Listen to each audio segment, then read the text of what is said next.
mestras escrevem muito bem, são apaixonadas naturalmente pela Hilda.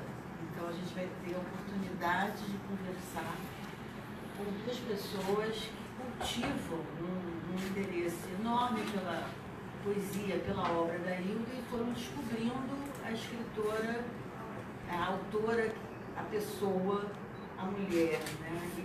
E essa ideia dessa composição é que eu acho que elas vão poder nos definir de uma forma muito interessante, como elas colocaram no livro. Então, a Laura Ferreira e a Luísa Destre, elas são formadas em letras, literatura, e começaram, de alguma maneira, elas se conheciam antes e durante a faculdade de jornalismo, e o livro nasceu, quer dizer, não foi um livro que foi crescendo, mas elas concluíram um trabalho que deu origem ao livro juntas.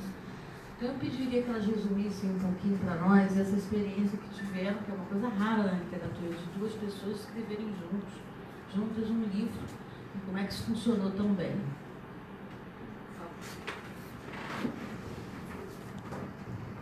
Bom, eu e a Luísa, a gente se conhecia da faculdade de jornalismo e a gente decidiu escrever juntas, não sei o motivo, né? Mas porque a gente tinha esse mesmo interesse no tema, em quem era a Hilda Hilst e tudo mais. A gente começou o trabalho fazendo uma pesquisa, um levantamento bem amplo de entrevistas que a Hilda deu quando estava viva, resenhas da obra dela.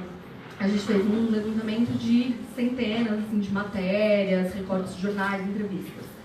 E a partir daí a gente começou a entender um pouquinho quem ela era e foi atrás de procurar pessoas que a gente pudesse entrevistar, que tivessem convivido com ela, conhecido a Hilda, passado por momentos chave da vida dela junto com ela. E teve também uma parte de pesquisar o acervo dela na Unicamp, onde estão todos os diários, cadernos de anotação dela. E essa parte foi toda feita naturalmente de uma forma conjunta, né? Então a gente entrevistava as pessoas juntas, a gente depois conversava juntas, trocava ideias sobre o que aquela pessoa tinha dito, que tipo de história a gente podia tirar dali. Então, em termos práticos, a escrita a quatro mãos funcionou a partir de histórias. Então a gente pegava a entrevista e falava, essa pessoa contou essa história, essa história, essa história. Quem mais contou essa história? E aí a gente ia ver quem mais tinha contado, a própria Hilda, outra fonte, isso foi mencionado em algum caderno. E aí a partir daí uma de nós escolhia aquele tema específico para desenvolver como escrita e depois a outra desenvolvia em cima. Então cada capítulo passou por cada uma de nós, assim, diversas vezes. Então cada coisa começava na mão de uma e terminava na mão da outra, mais ou menos. Acho que boa parte das pessoas que estão aqui acompanhou, né, o nosso trabalho, pelo menos uma parte dele. E foi muito natural essa escolha de nós trabalharmos juntas, até nem saberia dizer de onde veio. E foi um aprendizado tão grande, que só depois que a gente passou pela maior parte do trabalho que eu entendi a importância daquilo, assim, né? Porque trabalhar junto verdadeiramente é um pouco difícil, né? Tem muita negociação. E escrever junto também é uma coisa complicada, mas de alguma maneira a gente encontrou um caminho nisso, encontrou uma forma de trabalho que a gente vem fazendo até hoje, assim, né? Até para responder algumas entrevistas a gente consegue compor juntas, se complementar e discutir. Então, né, um trabalho cuja primeira versão tem alguns anos, e esse nosso modo de trabalhar é uma coisa que me ensina muita coisa, né? É muito difícil você ter maneiras de trabalhar junto. Claro que tem assim, um discurso empresarial forte do trabalho em equipe e tal, mas construir uma coisa juntas é realmente um aprendizado, um desafio, realmente aprender a convivência. Então, acho que é bem bonito assim, o que isso significa para mim em termos de trabalho e em termos para a vida. Assim. Um dos pontos que, como editora, mais me atraiu no projeto, e eu acho que como leitor também é intrigante, é você ter acesso a uma figura como a da Hilda, a uma face mais pessoal dela. apesar dela ser uma figura que durante a vida ela é bastante conhecida, ela nunca teve um alcance de público grande e a personalidade dela era um pouco, de alguma maneira, desfigurada por algumas matérias e que a fixavam sempre como uma autora pornográfica. Porque a gente sempre ouvia falar, nos anos 80 para cá, a Hilda é escritora pornográfica. E um dos méritos desse trabalho das duas foi exatamente ampliar um pouco essa compreensão e até nos fazer compreender uma ocupação, uma estratégia que foi comandada pela própria Hilda. Ela, ao perceber que não tinha o alcance que merecia, de fato, resolveu tratar de se colocar no mercado como essa escritora que escrevia livros obscenos. Ela queria, de fato, escandalizar, ela queria conquistar um espaço de visibilidade muito maior do que ela conseguia fazer as poesias e as peças. Então, eu pediria a elas que comentassem um pouco sobre essa questão, quer dizer, essa visão que a gente tinha de alguma maneira redutora em relação à obra da Hilda e como, na verdade, foi um projeto que a própria Hilda comandou pessoalmente.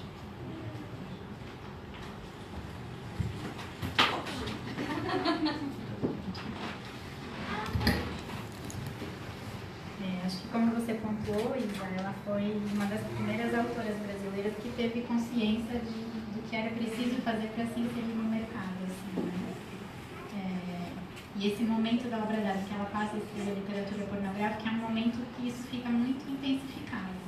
Mas eu acho que isso se mistura um pouco com a vontade grande que ela sempre teve de atingir o leitor. Assim, né? Se a gente vê a trajetória literária dela, ela começa escrevendo poesia, né? Ela estreia em 1950, até o fim da década de 60 ela só escreve poesia, aí ela começa a sentir que ela precisa de alguma coisa a mais para falar com as pessoas, então em 2 anos ela escreve 8 peças de teatro, depois disso ela começa a escrever prosa, e aí depois vem, no fim da década de 80, no começo de 90, esse projeto de uma literatura obscena, e depois na década de 90 ainda tem as crônicas. Então, assim, é quase uma trajetória de alguém que foi procurando cada vez mais uma maneira de chegar ao outro, de atingir ao outro. E aí, essa questão do marketing, isso acabou ficando um pouco confuso nisso, né? Porque ela aparece em algumas entrevistas dizendo que ela escreveu um livro escabroso, que ela quer que as pessoas consumam aquilo, que aquilo é um lixo, as pessoas só consomem lixo. Mas numa outra face ela diz que na verdade ela não sabe escrever uma coisa escabrosa, que ela escreveu uma obra-prima e que as pessoas precisam saber reconhecer isso, né? Tem uma ambiguidade que o leitor precisa descobrir por meio da leitura, né? Então, por mais que ela tenha esse jogo de marketing, ainda fica um requinte, assim, que é o próprio livro que dá, ou às vezes a própria figura dela com essa ambiguidade.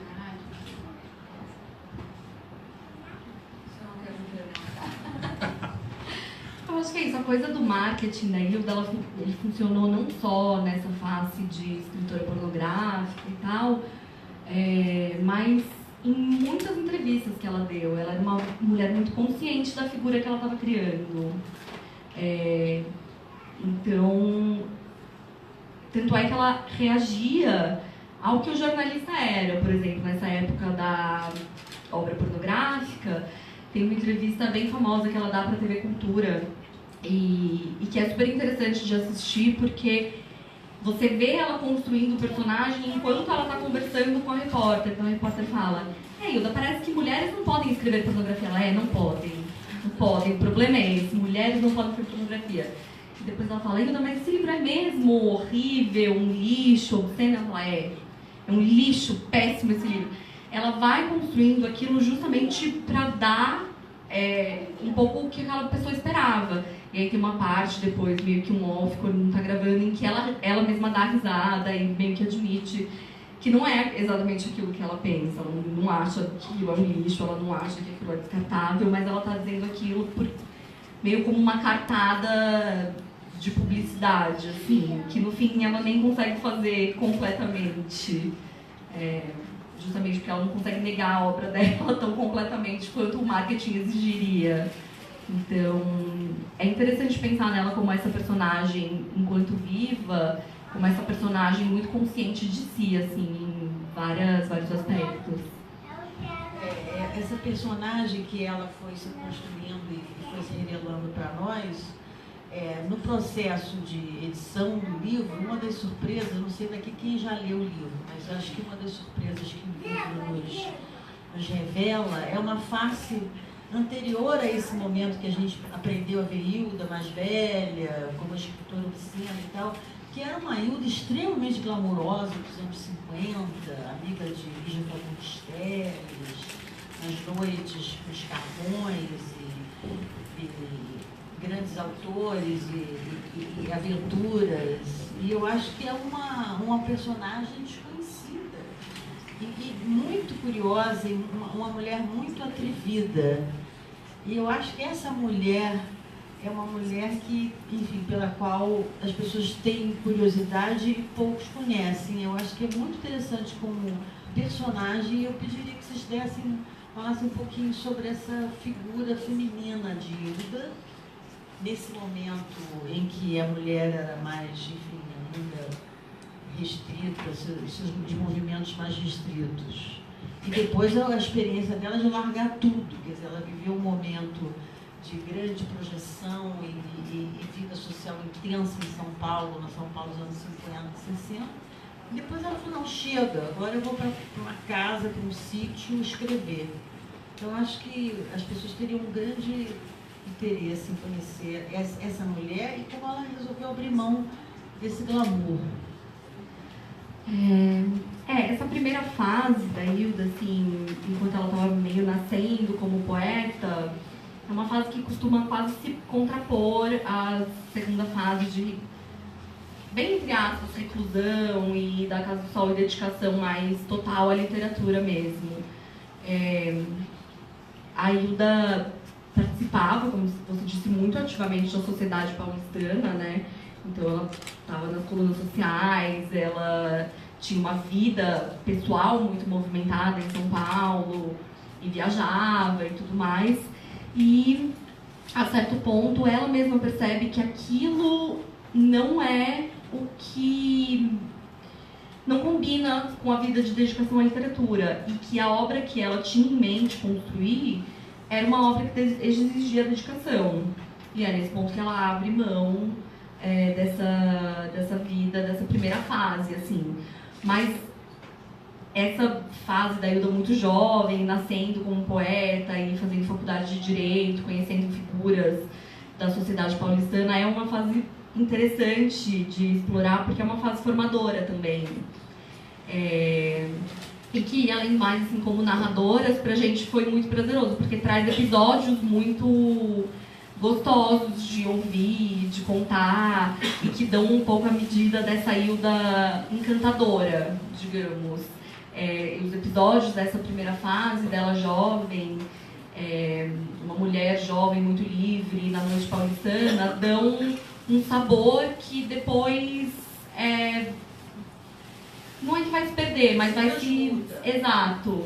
Ela realmente fica uma pessoa mais séria, de fato totalmente dedicada à literatura, a certo ponto da vida, com 50 e poucos anos, 60, acho já, abdica da vida amorosa.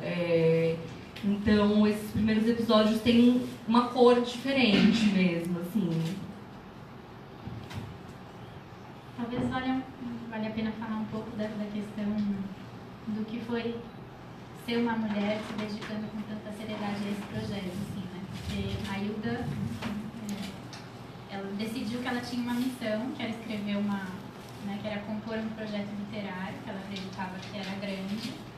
Ela se dedicou com uma seriedade absurda a isso, até de um jeito que a gente poderia dizer que foi masculino, no sentido de que ela não teve filhos, quando ela foi casada ela não era uma esposa, é uma pessoa que foi se livrando das tarefas domésticas, digamos assim, né? Ela não tinha que lidar com a coisa cotidiana, para que ela pudesse de fato fazer o que ela achava que era importante.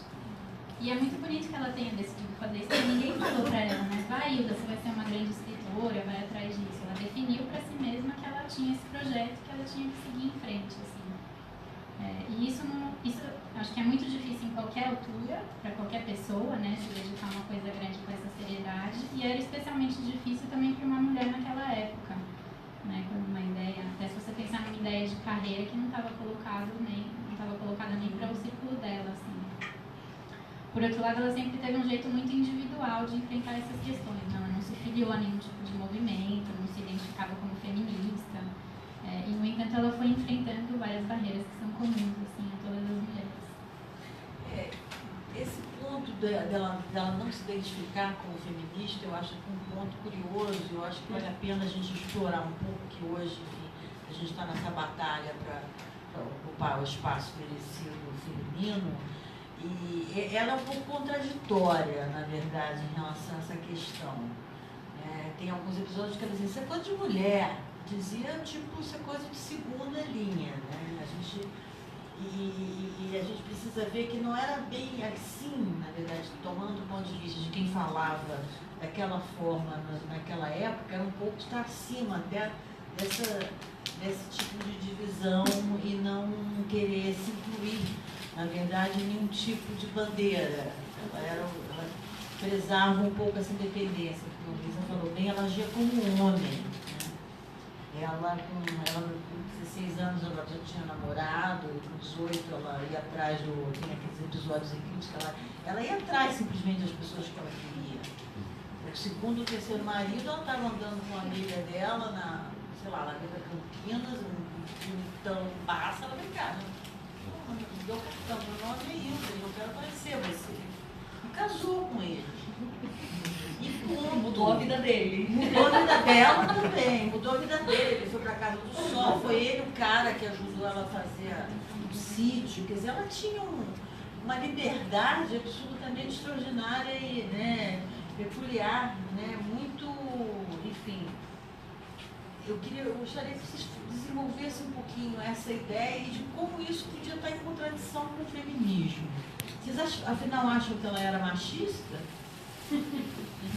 Essa pergunta é sempre muito capciosa. A gente tem enfrentado muito essa pergunta e a gente enfrentou quando a gente foi rever o livro e reescrever, atualizar e tudo. Porque a Hilda foi uma mulher que não se prestou a rótulo e a movimento nenhum. Isso não quer dizer que ela não era uma pessoa política. Pelo contrário, ela era, como você mesma disse, nas atitudes de vida dela e nessa dedicação total e ampla e muito profunda à literatura. E, além do mais, ela era uma pessoa que se preocupava com problemas políticos da época, não da forma como a gente se preocupa hoje, em dias de redes sociais e tudo, mas nas crônicas dela você vai achar, por exemplo, uma pessoa muito preocupada, de fato, com questões dos homens do seu tempo, como ela mesma disse no poema. Então, fica sempre uma dificuldade que a gente não pode, e eu não acho pessoalmente que a gente tem direito de dizer a Hilda era feminista, porque ela teve a oportunidade de falar isso e decidiu não falar. Mas ela tinha uma atitude política que era de muita libertação e de muita dedicação à escrita e, como a Luísa falou, atitudes até então consideradas masculinas. A coisa da contradição de ela falar mal das mulheres, dizer que as mulheres não eram interessantes, eram seres de segunda classe e tudo mais, também tem que ser vista sempre pelo olhar de alguém que estava tentando criar, de novo, esse personagem e tentando criar fatos públicos mesmo. Então, um exemplo que a gente comenta no livro é, na década de 50, quando vai haver uma alteração na lei para conceder direitos às mulheres e tudo mais, e aí um jornal busca ela e a Lígia Fagundes como mulheres da sociedade que se formaram em direito e, portanto, podiam falar sobre esse assunto. E a Lígia diz algo na linha do que se espera mesmo. Realmente as mulheres estão ganhando mais direitos, independência, isso é muito bom, isso é essencial, etc. Ao mesmo tempo que ela é vista no jornal como uma mulher casada, com filhos, muito correta, uma senhora e tal. Já a Hilda, por outro lado, fala uma coisa que, tanto para a época quanto hoje, soa completamente absurda. E pra mim parece claro que ela sabia que ela estava sendo absurda e que ela estava fazendo aquilo de fato para gerar uma reação. Que ela começa a mulher independente, que tem essa grande vida dedicada à literatura e a homens, não sei o quê. Ela diz, não, a mulher não precisa de mais direito, acho que é uma bobagem, para que mais direito? Não tem necessidade disso, já está ótimo os direitos que existem. A mulher só tem o dever de amar. Exato, a mulher só precisa ter o dever de amar. O amor é a única coisa que importa. E aí seria muito reducionista a gente olhar para isso e falar, nossa, que absurdo, como ela é machista, ela acha que as mulheres não tinham que ter direito, porque ela fala uma frase que ela sabe que é absurda e está criando um fato público, que ela sabe, inclusive, que se contrapõe à imagem dela de mulher muito liberta. Então, não dá para lidar com a Hilda sem lidar com as dualidades. Não... Eu acho até que é um momento legal para falar um pouco da obra dela, né? Porque ela tem passagens na prosa, principalmente, de alguns discursos que são francamente misóginos. Né? Eu gosto sempre de falar de Com os Meus Olhos de Cão. O protagonista tem uma iluminação mística, ele se torna, né? E aí ele começa a se distanciar muito da mulher, que passa a ser retratada como uma grande tonta, assim, a Amanda. Então a Amanda só se importa com a cor da camisola, só se importa com as bobagens. E aí tem um retrato muito misógino, enfim, dessa mulher. Ao mesmo tempo, as mulheres que falam na prosa dela são impressionantes, né? O exemplo maior é a Eulé, de Obscena Senhora D, que é uma mulher que também tem um nível de compreensão que ultrapassa de qualquer outro personagem masculino. Então, daí já se vê, né, o que as mulheres seriam capazes nos livros dela. E um outro exemplo bem significativo é da poesia, de um livro de 1974 que chama Júbilo, Memória, Noviciado da Paixão. Ele ainda não foi lido como um livro feminista, embora seja num momento muito específico da poesia em que as mulheres estão produzindo poesia feminista. São poemas de amor, em que o eu lírico feminino tem essa postura de ir atrás, de correr, de se colocar e de se afirmar como alguém que tem uma coisa muito importante para dizer para o outro. E o outro, esse homem que não quer ouvir, é um grande tonto que não presta atenção na palavra poética. Então é um livro muito afirmativo em termos de um eu lírico feminino. E eu acho que isso fica acima de todas as contradições que ela pode ter tido, entende? Porque isso tem uma força muito grande na poesia mesmo. Vocês achariam, então, que ela deixou na obra, quer dizer, o registro dessa postura, né? Em comparação com esse tipo de ocorrência bastante comum dela querer, na verdade, com declarações assim, polêmicas, criar, como você mencionou, criar o fato, né? Quer dizer, no sentido, ela tinha uma visão de Marx, ela estava sempre criando fato, né? Mas em relação à obra, o que você poderia, Laura, complementar esses comentários de Hilda que eu achei bem pertinentes? Quer dizer, onde na obra da Hilda a gente encontra essa feminista ou essa mulher que confere, né? Onde esse eu lírico é um eu bastante, quer dizer, libertador, nada reprimido. Bom, acho que a Luísa deu os dois exemplos primordiais. E que são os livros que, na minha opinião, podem ser lidos, de fato, com esse viés, digamos. Porque em Obscena Senhora D, por exemplo, que é um livro que eu tenho mais propriedade para falar, porque eu estudei mais detidamente do que todo o resto da obra. Fiz.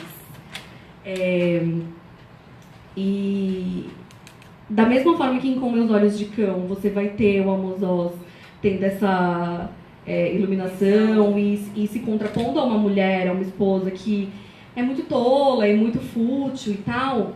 Em Obscena Senhora D, a Ilé também vai se contrapor a um personagem masculino que se não chega a ser posto exatamente no papel da Amanda de Com Meus Olhos de Cão, se contrapõe como um homem de registro mais baixo do que a protagonista. O marido dela, enfim, morto, com quem ela dialoga.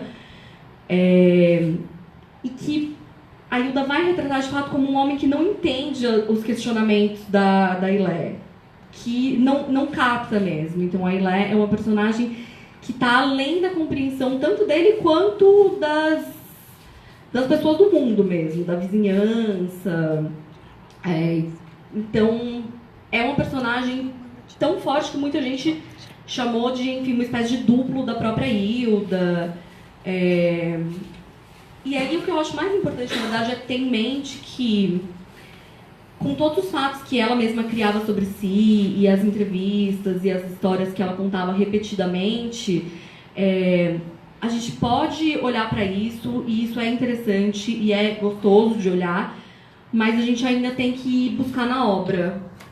A gente não vai achar uma Hilda que está fora da obra. No fim, tudo que ela queria mesmo dizer, ela encontrou uma forma de dizer em literatura.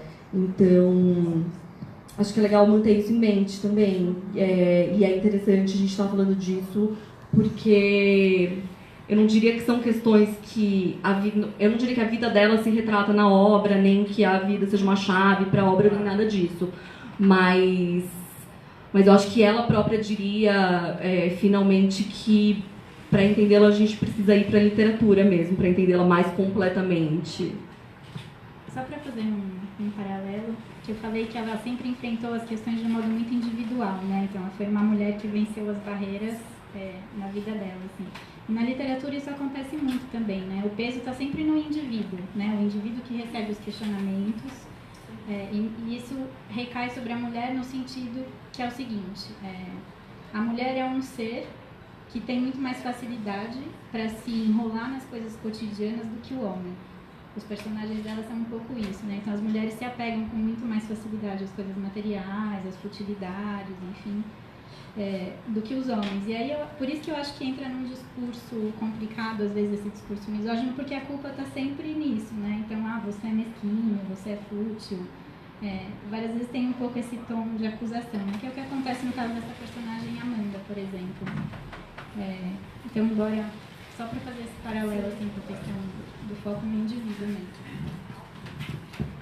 E no cotidiano da Hilda, quer dizer, pelo que o livro mostra, de alguma maneira ela nunca se submeteu a esse lugar no cotidiano, na vida dela, do feminino, né? Ela própria, quando se mudou para o sítio, na Casa do Sol, todos os arranjos posteriores, com várias, ela montava e desmontava famílias. Aí ela chegava uma pessoa, ela abraçava, a pessoa vinha, morava com ela, era um outro, parecia que tinha 15 quartos naquela casa. E depois o casamento terminava, a relação se dissipava em termos de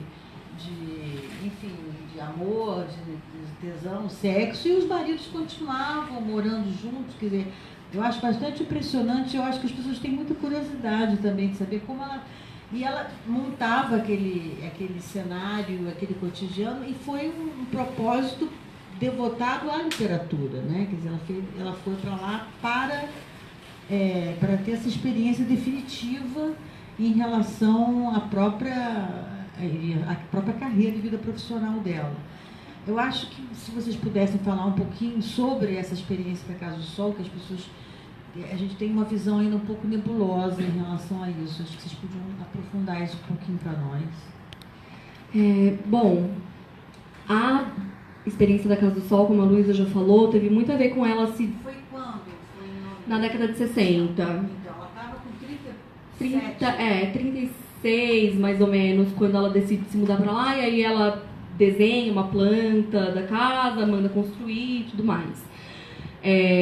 Isso casada com o Dante Casarini. E aí, nesse... que ela conheceu na Rua Augusta, exato. E nesse ponto, ela já pensando em se dedicar à literatura e sempre tendo sido muito avessa um pouco às coisas da vida comum e cotidiana, ela meio que delega para ele também todas as questões práticas da vida. Então a Hilda não era uma mulher que se preocupava em pagar contas, ela se preocupava em não ter dinheiro e saber que ela estava endividada, que não estava vendendo livros e tal, mas ela não era uma mulher que sabia quanto era a conta de luz da casa, nem nada disso. Ela se retira muito dessa vida doméstica, que pode parecer contraditório, porque acho que ainda existe uma aura de então ela foi pra lá pra se dedicar às coisas da terra e da casa, isso aqui. E não é exatamente isso. Ela tinha, óbvio, tinha um contato com a terra que para ela era importante, tinha um contato com animais que para ela era importante, tinha um distanciamento da vida social que era importante, mas ao mesmo tempo ela trouxe a parte que ela prezava para si. Trouxe amigos e aí ela pôde selecionar, por exemplo, as pessoas que estavam lá porque tinham ido, porque se interessavam pela obra dela. É interessante pensar também que uma boa parte dessas pessoas que a gente sabe que ficaram morando lá um tempo e que tiveram a relação mais longa com a Hilda, mesmo numa hora fluente, são pessoas que a priori foram lá porque gostavam da Hilda como escritora, porque tinham muita curiosidade de conhecer, porque tinham lido e tinham uma aura e queriam entender quem era aquela mulher. E isso era uma coisa que ela prezava demais. E aí ela montava esses núcleos, assim, digamos, no fim cheio de pessoas que estavam interessadas nela mais do que em qualquer outra coisa, e na obra dela, que para ela era super importante. Então ela sempre teve um cotidiano de conversar sobre literatura na casa, e conversar sobre filosofia. Para ela era importante estar cercada de pessoas que fossem capazes de fazer isso junto com ela, e acho que é isso que ela faz na Casa do Sol. Só pontuar uma coisa, que a imagem que ela usa para falar da Casa do Sol é perfeita. Ela fala que é a torre de capim dela. Então foi justamente esse espaço onde ela conseguiu ficar, ter essa dedicação mais exclusiva, assim, se embora fosse no interior de São Paulo.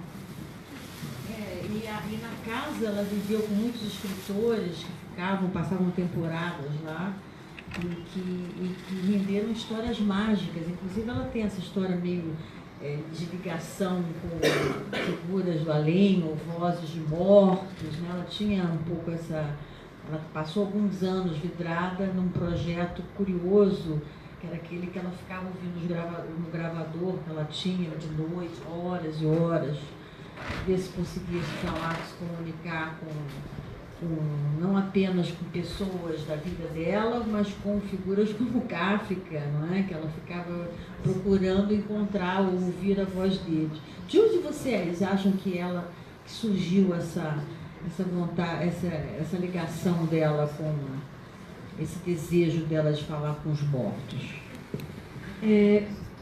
Acho que surgiu de uma coisa que a gente vai encontrar também o tempo todo na obra dela, que é o desejo de saber que existe alguma coisa além do que isso aqui.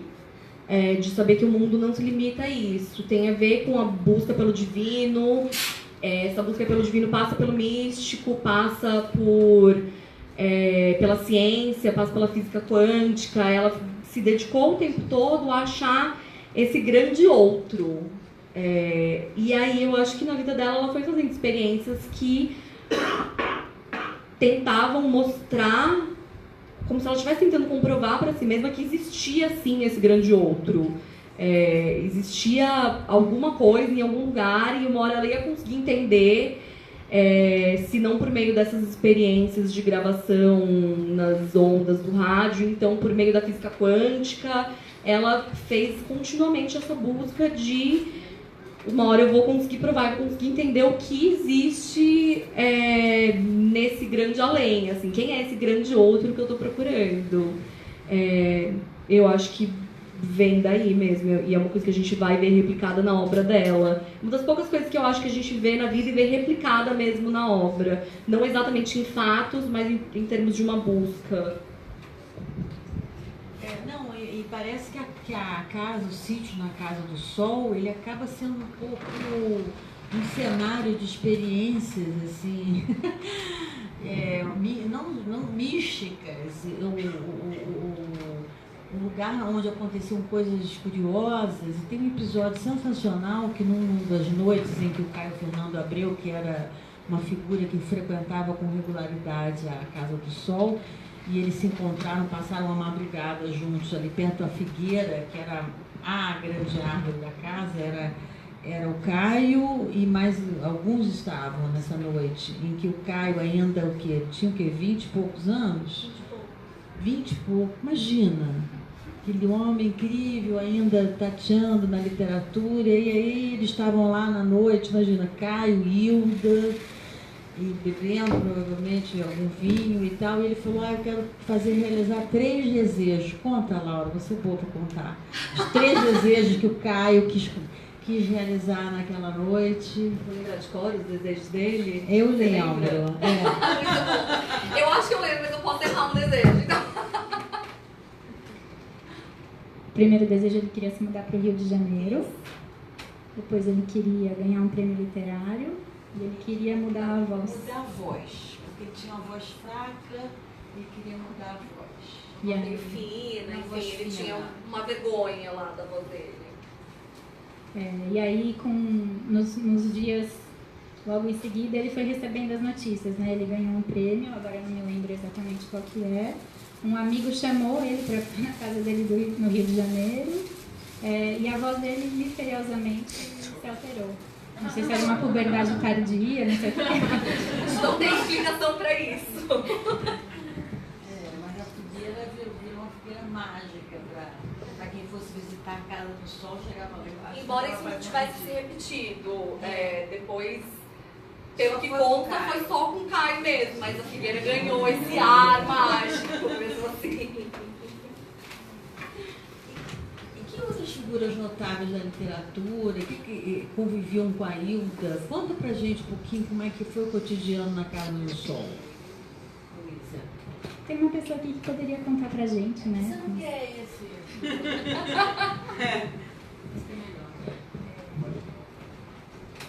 Bom, ela dizia, as pessoas com quem a gente conversou, enfim, contavam sempre que tinha uma rotina até um pouco rígida na casa, que era acordar, todo mundo se reunia para tomar café, contava os sonhos, todo mundo contava os sonhos que teve na noite anterior.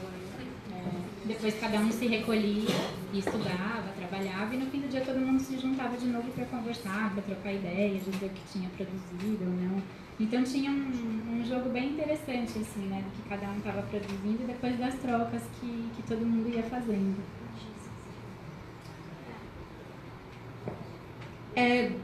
E como ela atraía, enfim, muitos jovens escritores e tal, era uma troca que acabava sendo produtiva para todo mundo, porque as pessoas tinham um espaço para trabalhar e uma inspiração, digamos, então o cotidiano todo girava um pouco em torno disso. E aí tem algumas pessoas que contam outras coisas, né? Por exemplo, o Alcir Pécora diz que não conseguia, eles eram muito amigos, mas ele nunca foi morar na Casa do Sol, por exemplo, porque ela era uma pessoa que absorvia muitas outras, assim. Então ele conta que sempre que ia visitá-la, ela pedia para ele, como crítico, falar sobre a literatura dela, né? Então, fala mais de mim, nesse sentido. Queria que sempre que as pessoas lessem as coisas que ela escreveu. Né? Acho que ela teve com as pessoas uma relação muito também de se alimentar, assim, nesse sentido, né? De esperar que os outros trouxessem esse ponto de vista sobre a literatura dela e valorizassem também ela como figura. Essas duas, elas entrevistaram, 40, mais ou menos, 40 pessoas, e algumas que já, nos últimos 10 anos, faleceram, pessoas importantes, muito ligadas a Hilda. E o que seria, quer dizer, em termos assim, do que a gente imagina que desse projeto dela só agora está sendo realizado, porque ela sempre trabalhou com essa estratégia, nem sempre foi bem sucedida, mas de se tornar essa referência de literatura que só hoje, na verdade, ela está conseguindo, né? Como é que demorou tanto tempo? Como é que demorou tanto tempo? Que pergunta difícil. Não sei, eu acho que é uma confluência, o que está acontecendo hoje mesmo, com a obra dela sendo reeditada já numa segunda editora, e ela na Flip, enfim, esse momento bem mercadológico da Hilda, era uma coisa que ela desejava, mas talvez quando ela estivesse viva, ela não estivesse disposta a... Como eu posso dizer isso? A abrir mão da profundidade, de se colocar como uma autora muito séria e tudo mais. E eu acho que hoje as pessoas encontraram outras vias de aproximação que não existiam na época. Então hoje as pessoas conseguem ler trechos de obras delas nas redes sociais, e as pessoas tatuam trechos de obras da Hilda. É uma forma de popularização que ela não conseguiu ter na época dela. e que se deve muito um pouco ao espírito do tempo. E mesmo em termos de compreensão da obra, a gente está num momento em que a obra dela já foi estudada e continua sendo estudada, assim, exaustivamente. Então, isso também ajuda a criar um corpo de pessoas que realmente entendem e podem falar e podem levar essa obra para mais perto do público. Eu acredito um pouco a isso, e claro que teve, depois da morte dela, um trabalho essencial de permanência do legado mesmo. Então, de colocar a Hilda como essa escritora central da literatura brasileira, que é o que está sendo reconhecido hoje.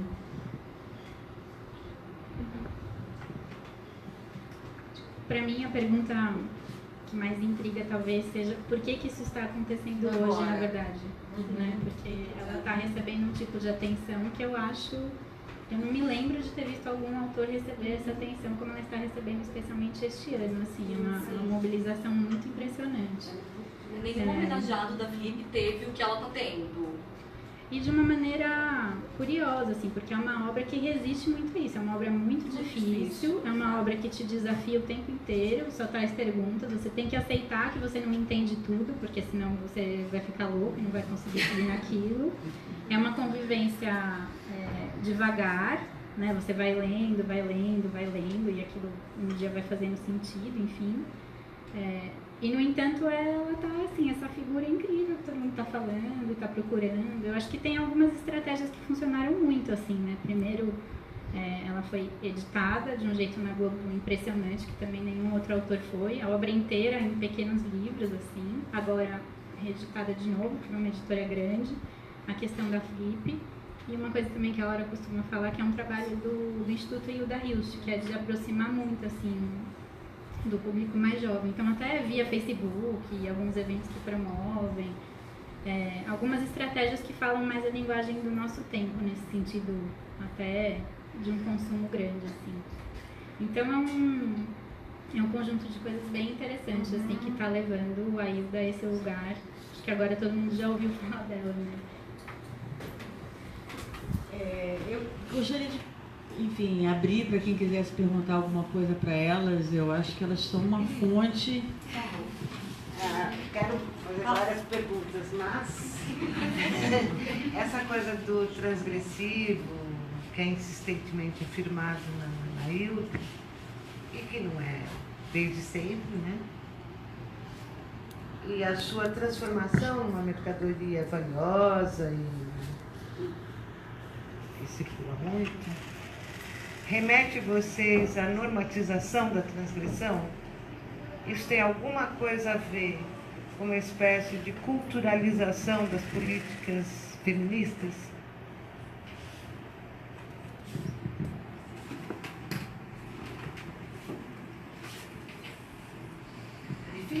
É difícil, mas é que eu acho que quando você está falando também de normalização, não sei se estaria pressuposto algum tipo de normatização, desculpa. Não sei se estaria pressuposto algum tipo de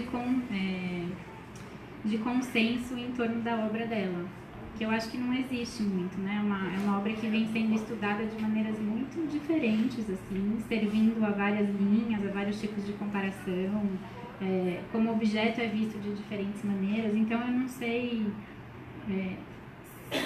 se teria uma ideia muito consensual do que é a obra dela hoje. Eu pessoalmente acho que não tem, assim, né? Eu acho que ela é muito estudada e não tem nenhum tipo de acordo, assim.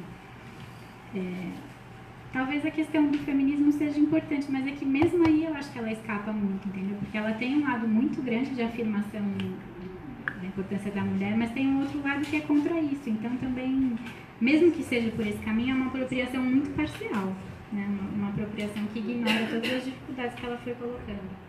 Então, não sei se eu te respondo. Não, acho que sim, é uma apropriação parcial da obra dela. Isso me responde. Alguém? Não sei se vai chegar, eu falo alto. Eu queria saber, vocês já falaram por que ela voltou, por que estão falando dela de novo. Eu queria saber qual que é a importância dela estar sendo, dela estar retornando para a literatura, dela ser homenageada na Flip, das pessoas estarem tendo mais em contato com ela. Qual que é o significado que isso tem para a literatura brasileira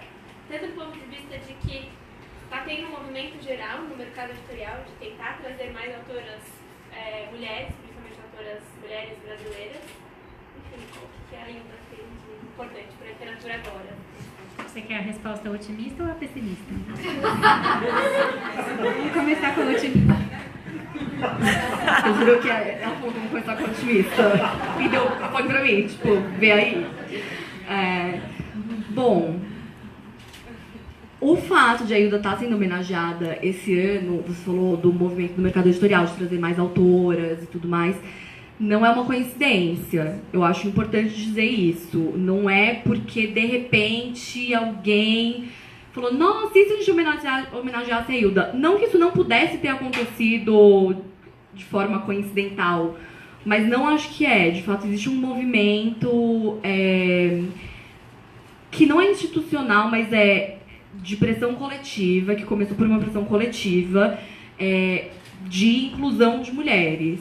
E inclusão de mulheres significa que a Flip começou a levar mais autoras para as mesas de debate, colocou mais uma autora homenageada, que foi a Ana Cristina César, tem 2 anos. Isso também não foi coincidência, foi porque estava vendo, de fato, uma pressão para existir mais autoras homenageadas.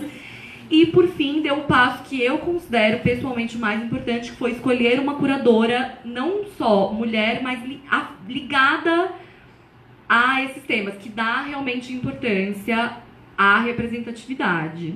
E aí ela escolhe a Hilda, ela é o corpo curador, e isso não me parece uma coincidência. Eu acho que isso é importante de dizer.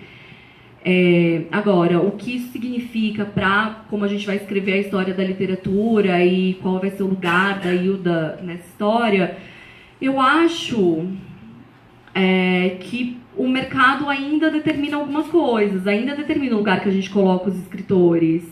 E o fato de a Hilda estar mais presente, estar sendo reeditada pela 2ª vez, estar sendo mais lida, os livros dela e sobre ela esgotam. Ela é uma figura que se tornou uma figura de mercado, e eu não acho isso necessariamente ruim. A gente não tem como saber como isso vai afetar a leitura e a interpretação da obra dela, especificamente daqui a uns anos. Mas eu acho que a gente já pode dizer que é esse movimento dos últimos 10, 12 anos que vai assegurar que a Hilda, de fato, tenha um lugar totalmente central na literatura, mesmo quando ela for contada de formas do mainstream. Vai ter um lugar em grandes antologias, vai ter um lugar em, sei lá, os X melhores autores da literatura brasileira. E isso veio um pouco do mercado para ela, na minha opinião. Eu acho que a atenção do mercado tem uma vantagem grande, que é o fato de tornar a obra disponível para quem quer ler. E quando você fala muito sobre uma autora, as pessoas se interessam e vão procurar. Agora, as boas consequências que podem vir daí não são muito mensuráveis, né? Porque aí tem a ver com as questões que ela colocou, como as pessoas vão ler, que debates aquilo vai suscitar. Então, acho que esse lado das possíveis boas consequências não é mensurável e não sei até que ponto ele é uma consequência tão direta assim, desse apoio do mercado, dessa atenção toda.